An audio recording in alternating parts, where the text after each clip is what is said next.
In May 1942, the U.S. government told every American housewife exactly how much sugar her family could eat that month. By March 1943, that same government controlled her meat, her cheese, her fats, her canned fish, and her canned milk too. Each adult got about half a pound of red stamp meat and 4 ounces of cheese a week. No more, no exceptions. Sugar was the first thing rationed, and it stayed rationed until June 1947.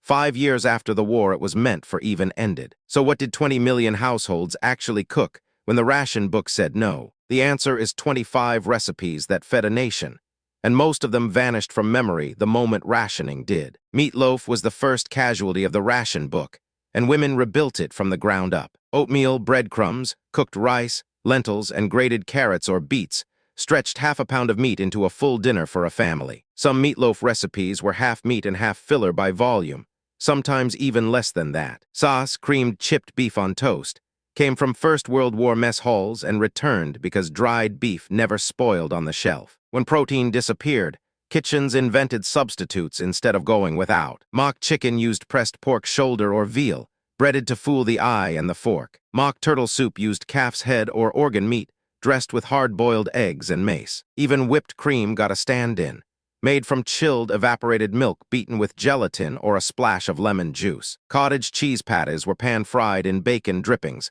and served under tomato gravy as a full meat replacement. Salmon loaf used canned salmon, crushed crackers, egg, and evaporated milk, baked and served over a bed of buttered peas for Sunday dinner. A meatless meatloaf made from oats, lentils, ground nuts, onion, and tomato ran on tables decades before Meatless Monday became a marketing slogan. Vinegar pie replaced scarce eggs and butter with a custard of vinegar, sugar, flour, and water baked into a flaky crust. Depression-era Hoover stew simmered macaroni, canned tomatoes, chopped hot dogs, canned corn, and kidney beans in a single pot. Dried beef and cheese rarebit worked because both ingredients slipped past the strictest red stamp limits. Carrot pudding used grated carrots, suet, breadcrumbs, and dried fruit steamed in a mold, because carrots were never rationed at all. Potato peel soup and fried potato peel crisps turned kitchen waste into an actual meal for households that wasted nothing. Every pound of margarine came with a tiny yellow dye capsule the homemaker needed in herself to make it look like butter. Liver dumpling soup worked because organ meats faced far lighter restrictions than muscle cuts. Mock oysters were made from boiled, mashed, battered, and fried salsify root,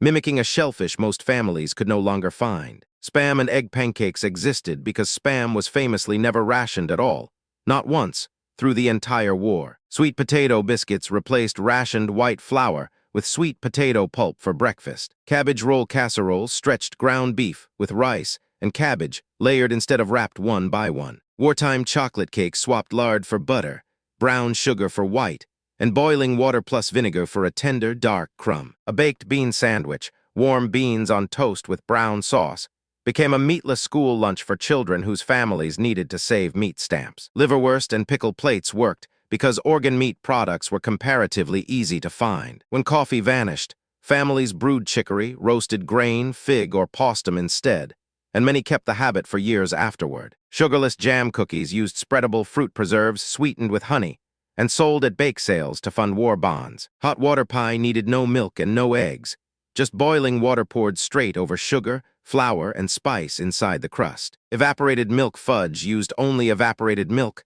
cocoa, sugar, and a little butter, and it became a bake sale staple. Corned beef hash with a poached egg on top worked for breakfast, lunch, or dinner, whichever meal needed rescuing that day. Bread and butter trench pudding layered stale bread with dried fruit and brown sugar, soaked in evaporated milk, a thrifty British import adopted across American kitchens. Scrapple loaf used every edible scrap of rationed pork mixed with cornmeal, sliced, and pan-fried the next morning. None of these 25 recipes came from nowhere. They came from a home front that was organized down to the last vegetable. Eleanor Roosevelt broke ground on a victory garden on the White House lawn in 1943, and the country followed her lead. By 1944, an estimated 40% of all vegetables eaten in America came from victory gardens planted in backyards. Across roughly 20 million households, families grew an estimated 8 million tons of food over the course of the war. Meatless Tuesdays started in 1941, and the Food Fights for Freedom campaign put that message on posters in every town. School children collected kitchen grease,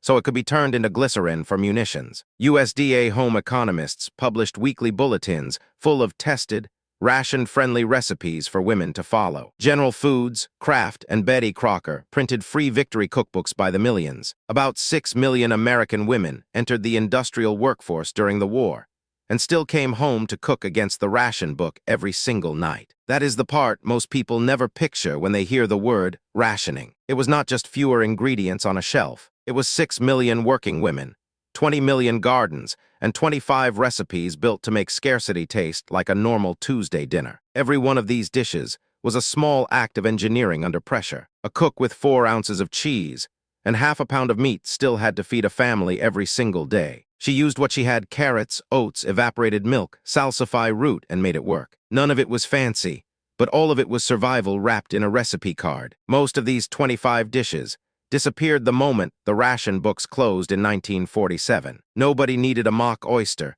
or a vinegar pie once sugar and meat came back to the shelves. But for 5 years, these recipes were dinner for a nation of families with a husband, a son, or a brother somewhere overseas. If wartime resourcefulness like this interests you, there is another video on this channel that goes even deeper into how ordinary households ran an entire war effort from their own kitchens. Watch that one next, because the story of the home front is bigger than any one meal on this list.